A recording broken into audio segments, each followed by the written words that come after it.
ஆச்சி பாதாம் ட்ரிங்க். ஆச்சி பாதாம் ட்ரிங்க் ஒன்னு வாங்கினா ஒன்னு ஃப்ரீ.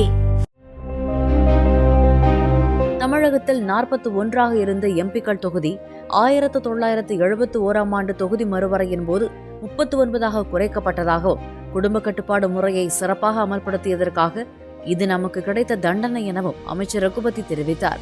புதுக்கோட்டை மாவட்டம் திருமயத்தில் நடைபெற்ற திமுக பொதுக்கூட்டத்தில் பேசிய அமைச்சர் 1971 ஆண்டு நிலைமை மீண்டும் வந்துவிடக் கூடாது என்பதற்காகவே தொகுதி மறுவரையை எதிர்த்து வருவதாக கூறினார்.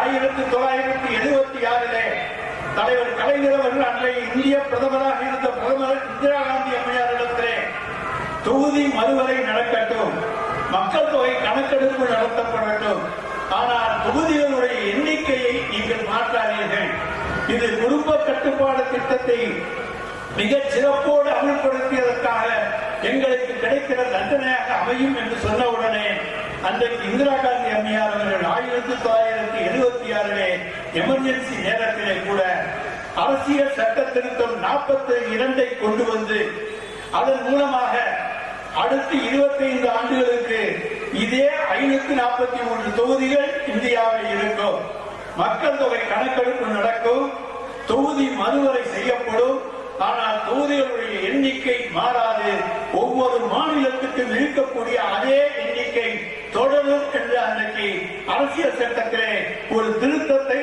1976 கொண்டு வந்தார்கள். சட்ட திருத்தம் 84 செல்லும்.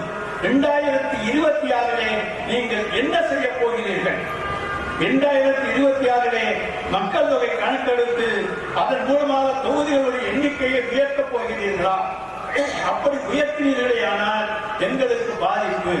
தமிழ்நாடு மட்டுமல்ல, குடும்ப கட்டுப்பாட்டை சிறப்பாக அமல்படுத்திய மாநிலங்களான ஆந்திரா, தெலுங்கானா, கர்நாடகா, கேரளா, பஞ்சாப், ஒரிசா மற்றும் மேற்கு வங்கம் இவையெல்லாம் பாதிக்கப்படுகின்றன என்பதை புள்ளி விவரத்தோடு எடுத்துச் சொல்லுகின்ற இயக்கம் நம்முடைய திராவிட முன்னேற்ற கழகம். வருமுன் காப்போம் என்று நடவடிக்கை எடுப்பதில் என்ன தவறு?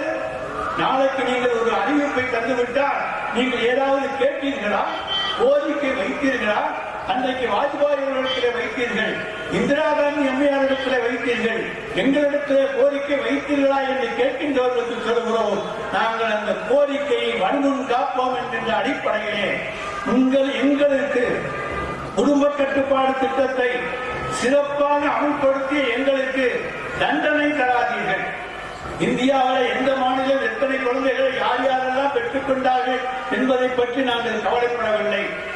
இந்தியாவின் நன்மைக்காக நாங்கள் குடும்ப கட்டுப்பாடு திட்டத்தை கொண்டு வந்து அமல்படுத்தினோம். அப்படி அமல்படுத்தியதற்காக எங்களுக்கு நீங்கள் தண்டனை தராதீர்கள் என்கின்ற வேண்டுகோளைத்தான் நாங்கள் இன்றைக்கு முன்வைக்கின்றோம். ஆச்சி பாதாம் ட்ரிங்க். ஆச்சி பாதாம் ட்ரிங்க் ஒன்னு வாங்கினா ஒன்னு ஃப்ரீ.